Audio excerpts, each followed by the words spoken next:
Hello and welcome to the Let's Talk Azure podcast with your host Sam Foote. And Anne Armstrong. If you're new here, we're a pair of Azure and Microsoft 365 focused IT security professionals.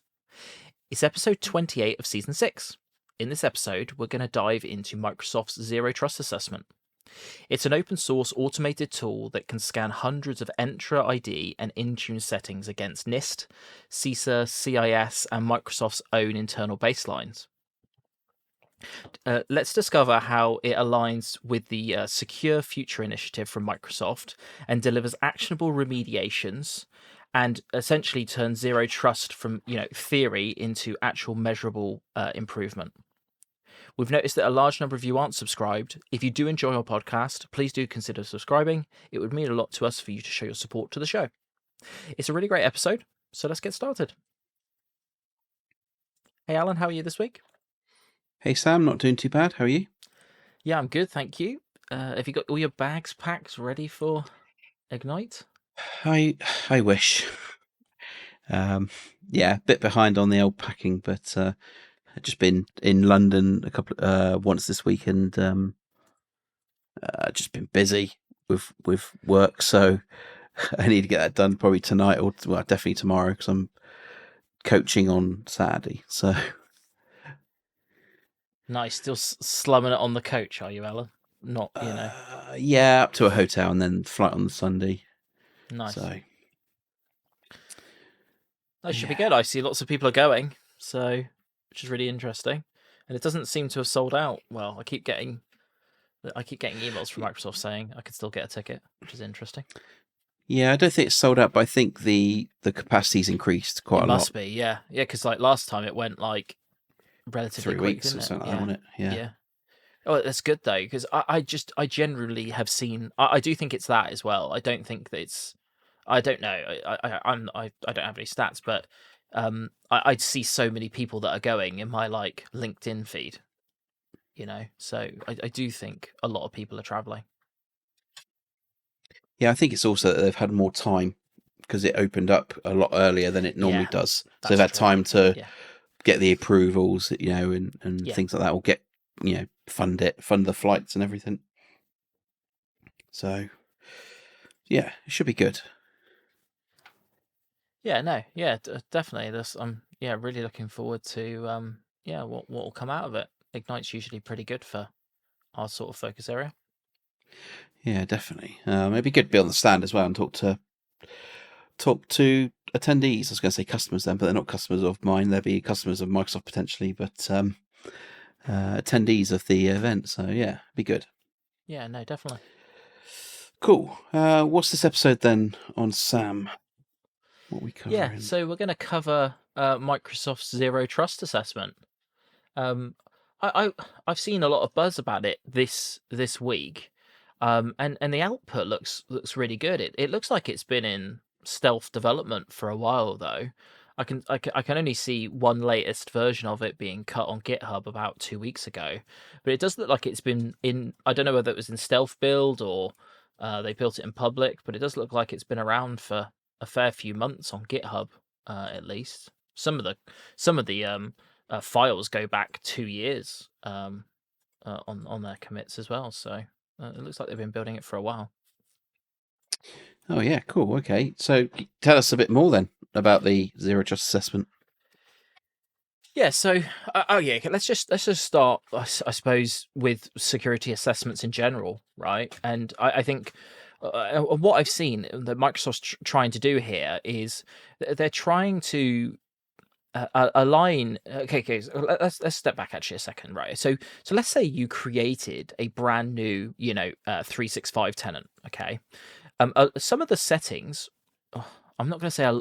I'll say a lot of the settings are configured for productivity out of the box, right? And Microsoft has been making a number of changes to harden those defaults when things are created. So we are seeing that Microsoft is pushing, and I do think that has been driven by the Secure Future initiative that Microsoft is running. I think that Secure Future initiative has really been driven from some of the criticism, I would say, in the industry of Microsoft and some of like the incidents and that they've had over time. That's not just really a call out for Microsoft. That's all cloud providers and SaaS providers, etc. So they're not alone from that perspective. But Microsoft is making a serious investment. They make a lot of noise about the Secure Future initiative, and we are seeing a lot of development from them about not just things like these automated assessments, but also just guidance on how to configure your environments. Because when I talk to clients, a lot of them don't even really understand that they need to configure a lot of these systems, right? To gain additional protections, it is. I do think Microsoft, leaves it up to the customers and partners to really drive, that secure and hardening. So, let's not really talk about a consultancy helping, but you can, obviously pay a consultancy to help you with this. But, if you were internally, your internal IT or your internal security, you will want to do assessments on your 365, well, all of your security, well, all of your platforms and solutions that you use, right? And this is essentially going through all of the different configuration options, understanding how you want to configure certain items, to essentially block attack paths, mapping, what threat actors could do in your environment and making the correct changes internally. Now, one of the big challenges with that is knowing that there are settings to even configure, and if they exist, how you should configure them and the impact that that's going to have on your end users, okay? Now, one thing that Microsoft does give you is Microsoft gives you a bunch of security recommendations that are aligned to zero trust. So there's a big long list of, like, I'll use it for Entra as an example. There's a big long list about what you should focus on. I'll give you an example. One. Let's just pick one at random. One of the Microsoft Authenticator should show, the app should show sign-in context. Okay, so when somebody gets a push notification, you want them to be able to see like the application name that they're logging into or a geographic location of where that request is coming from. Okay, so making sure that is configured. Because it could have been disabled in your environment, and it could have been misconfigured. Okay, so having to go through all of the screens and identify what areas that you want to look at can take a lot of time because I can't remember.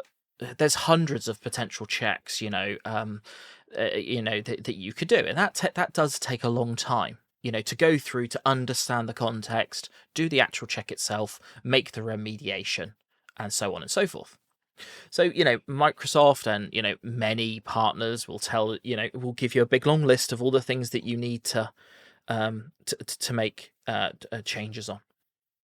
Now, there are third-party tools that can help you do this. We've got a previous episode on Scuba Gear, which is from CISA, which does a very similar thing, and there are many others. Purple Knight has got an Entra ID check. What else is there? There are others. They've run from the top of my head, but now Microsoft has got what's called the Zero Trust Assessment, and what they've essentially done is they've created a system where you can run these scans against your Entra and Intune environments against all of these recommendations.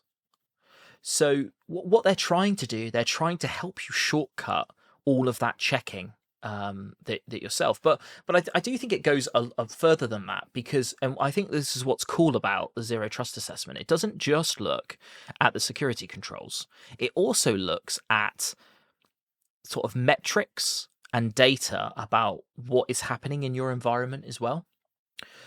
So, like, let's say that you've configured that everybody must use let's say in your organization, you've put the control in that everybody has to use phishing resistant MFA as a random example. Good for you if you've managed to get that far, right? But then, it's not just a case of like putting that policy in place. You want to make sure that you've scoped the policy correctly. Users aren't being blocked. There's not a bad user experience. And, this zero trust assessment does actually give you stats of, showing you what authentication methods users in your environment have used, say over the past 30 days or something like that.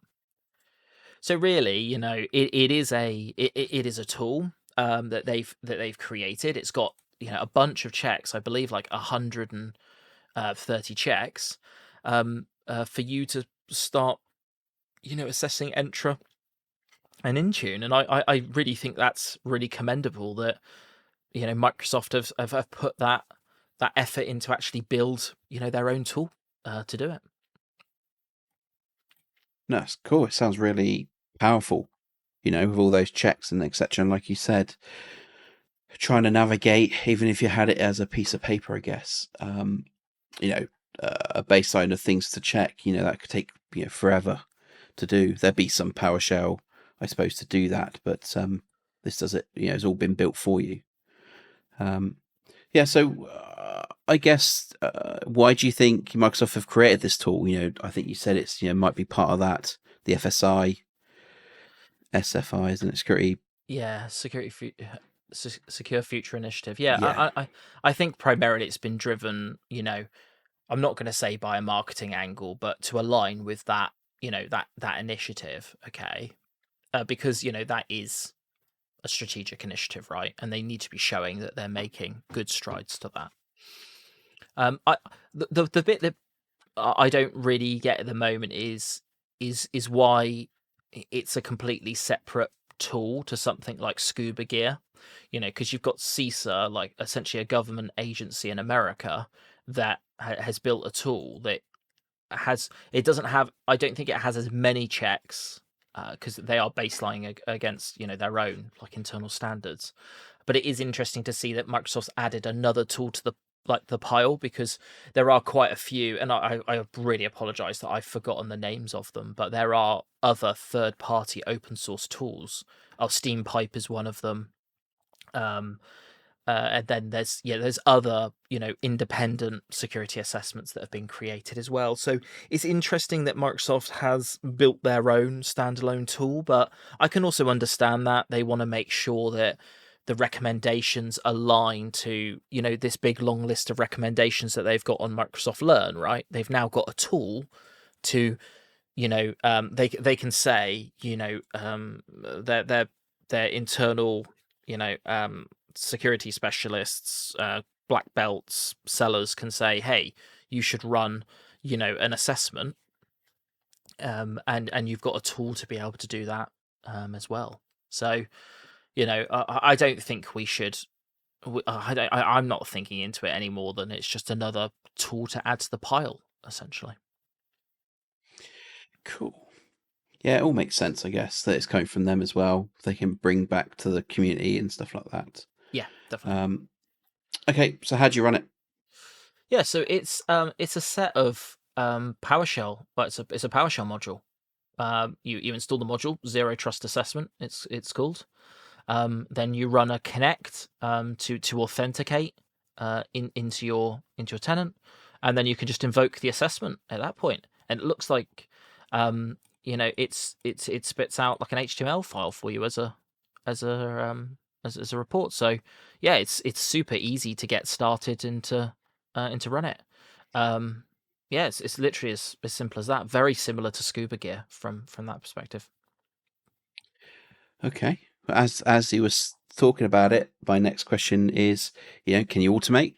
Can you run it continuously, etc.? I think that's the great thing. Once you've got that authentication, you are just going to be able to run those, invoke it.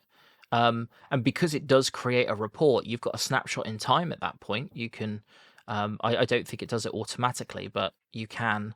You've then got, some snapshots, points in time that you can actually, go through. So yeah, 100%. I think it would be really good for an organization to, put this into some sort of a container or some sort of runtime, in Azure, and just have it fire, I don't know, once a week, once a day, however often you want to do it.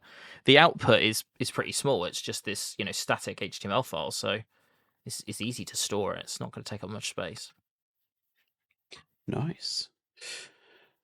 Okay, so you talked about all those checks and what they're aligned to, etc. I guess what's the coverage of the checks? Yeah, okay. So, like I said, there's like I think it's like 130 checks, something like that, which is pretty like significant. Let's just go through some of the categories and talk about some of the sorts of checks that we see. So, under identity, because they are, they're grouping these by zero trust pillars. So, if we start off with identity, so protecting identities and secrets, you have things like ensuring that the admin consent workflow it is enabled, what your global administrator privilege user ratio is, blocking legacy authentication. What else have we got? Making sure that SMS and voice call authentication methods are disabled. There's loads of different things. Blocking legacy Azure AD PowerShell module. Making sure security defaults are enabled if that's your license level, that type of thing. So there's loads of things, and I'm just looking at the list. There's probably 25, 30, something like that. And then the second category is protect tenants and isolate production systems. So this is sort of like guest lifecycle, what guests can do. There's loads of checks around guests, making sure that all guests have sponsors. Guests don't have long-lived sessions, sign-in sessions, those types of things.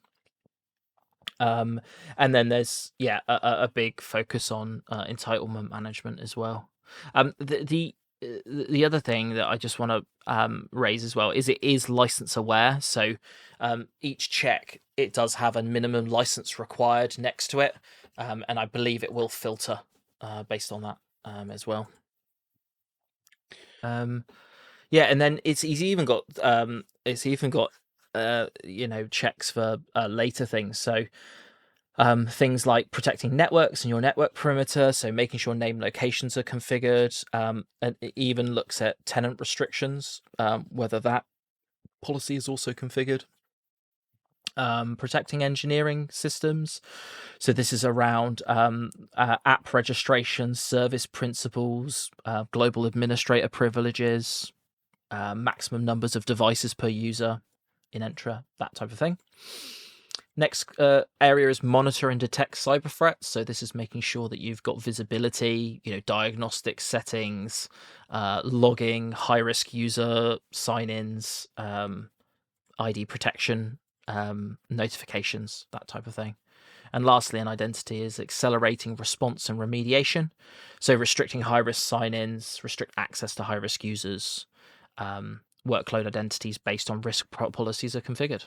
So loads of stuff in identity. There's a little bit less in devices, but the first thing is in devices is securing the tenant. So this is really around compliance policies in Intune, device cleanup rules, terms and conditions, company portal branding, that kind of focus.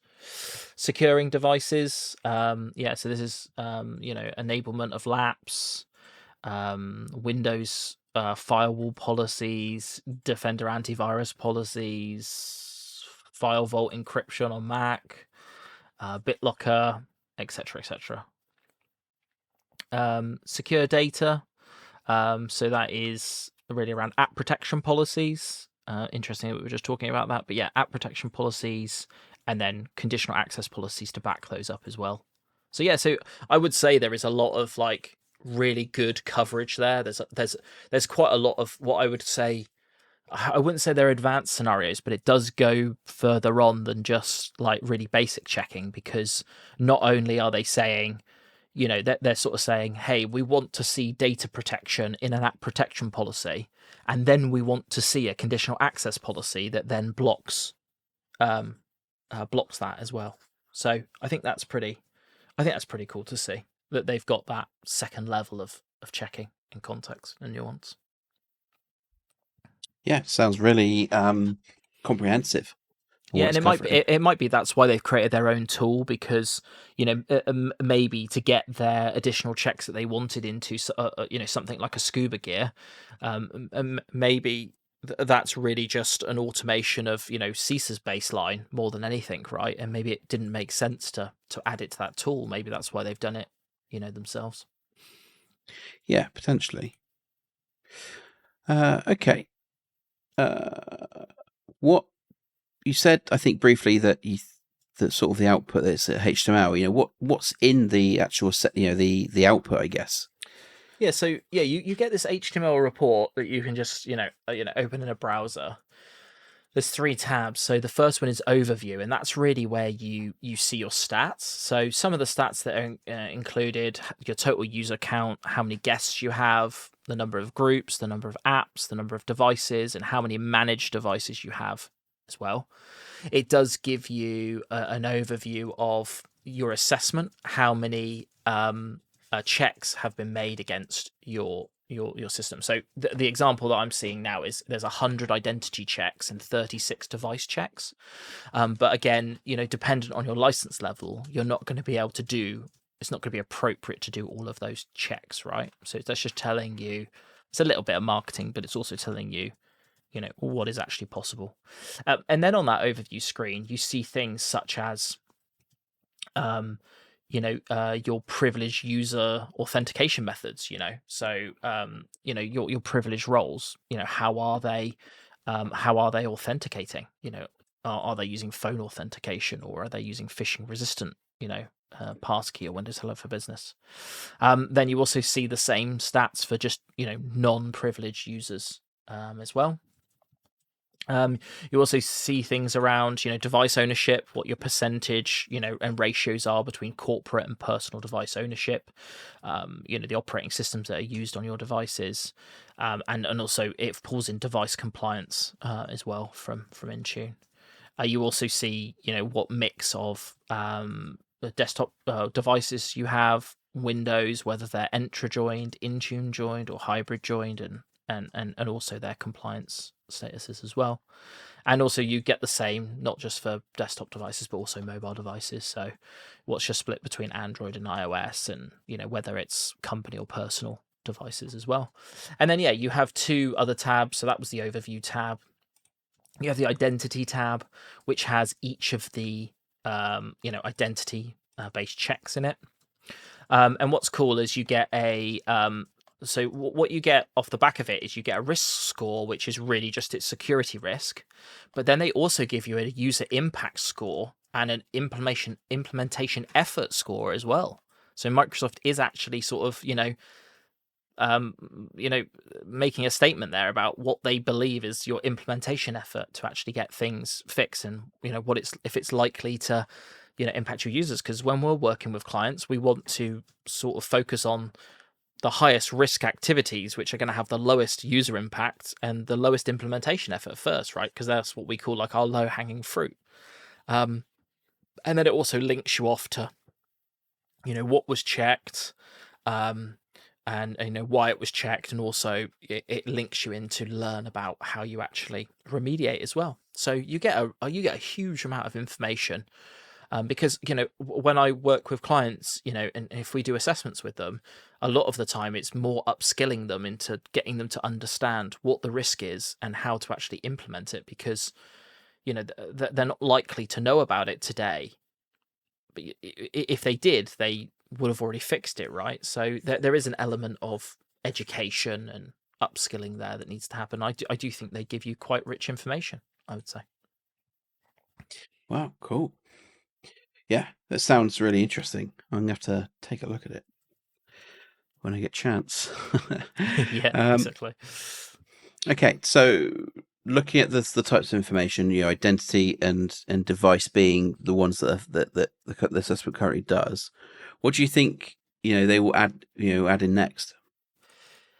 Yeah, so as I mentioned in the documentation, the documentation is ordered, is grouped by zero trust pillars, and it's currently got, identity and devices. I truly think they will just build as many checks as they possibly can across all the different solutions and the zero trust pillars. At the moment, they're really just focusing on Entra and Intune, but there's loads of other checks in loads of other areas that they could add in, So yeah, it's going to be interesting to see what they build out from there. Yeah, I wonder if they chose the areas where there's the most, I suppose, exposure to graph and things like that. Probably. Where they can get the data and get the most out of this assessment first, and then work on the other ones, or work, I suppose, internally with the product teams to actually get some of that data out. Yeah, because we know that it can't all be automated, or it sometimes has to be automated in a non-conventional way, right, to get the data out. So yeah, I it's probably that, I would say, because we do know that there is good coverage in the identity space for checks, isn't there? Entra has good API coverage for that. Yeah, exactly. Cool. Okay. Is there anything else you want to talk about on this? No, just I suppose another call out, a bit that I haven't mentioned really, is about, it is also open source. It is on GitHub. It's MIT licensed, which is interesting. So, Microsoft is building this in public. So you can go and look at the, the source code, what it's doing, which is really good for visibility. It is obviously published in the PowerShell gallery, so you can go and grab it. But they are, giving this to you for free. Is it included in your license cost? It technically is free because it does cover Entra, the free version of Entra, so it would be free for those users. But anyway, my point being that, Microsoft has given you this tool, and the only requirement is that you can run it on PowerShell and authenticate against it. And I think it's pretty fair to say that a lot of Office 365 administrators are running Windows machines, and they're already going to have PowerShell sitting there ready to go. So,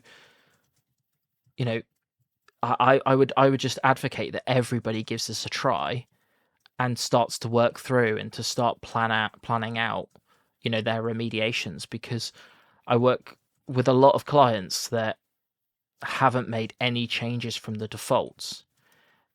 And, users and guests in their environments can do a lot more than, those organizations and administrators want them to, regardless of if there's policies in place. That's a completely separate thing. But what I mean is just, the expectation from the administrators, what users can do, to the actual reality of it is quite crazy sometimes, that I see. And I see a lot of like fast movement, of remediation and changing things, but without that visibility, they've got no idea at all. So yeah, really exciting to see, and definitely give it a try. And the output looks pretty smart as well. That's the only thing I say is whoever designed like the graphs and the layout, it looks really clean and it's really beautiful. So yeah, really good job, Microsoft, on that. Nice. Okay. Well, thanks for that, Sam. Yeah, I definitely go check it out, and I recommend listeners to go and check it out because it does look interesting and it looks like it's being developed all the time. So that's really good. Yeah, definitely. Yeah.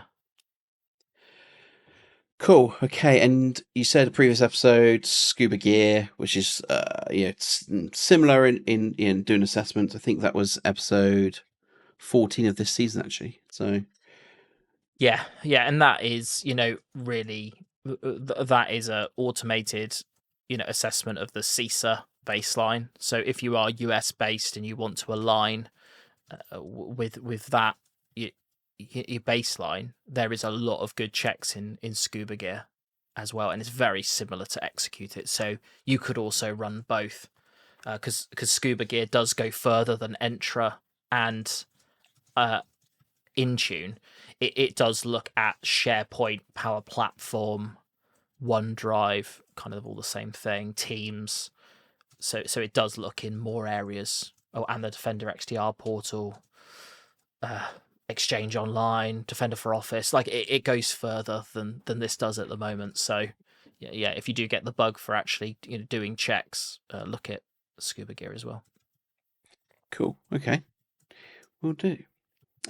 Okay, so next episode, I'm guessing, is going to be Ignite experience from myself and not any, but some. I'm going to say of the news, the big news that came out from it. I was going to say you can't really say all of it because I think there's normally hundreds of different releases of different things. Yeah. So yeah. We'll look through. Obviously, Alan, you're going there, so we'll get a bit of a recap from you about what the experience was like, and then I think we'll just pull our favourite bits from it once you've landed and reacclimatized back to our time zone. So there won't be an episode next week, but hopefully it'll be the following week, I think, if Alan's not a zombie that week. Well, technically, I'll be up in the evening, won't I? So. Yeah, true. So we'll try and get that out as soon as possible because it's nice to have that sort of feedback, that discussion as soon as we can. But yeah, just a bit of logistics there to thingy. So yeah, have a safe trip, Alan. I'm sure it's going to be great. Yeah, thanks. It's only 11 hours. Can't complain, really, I suppose.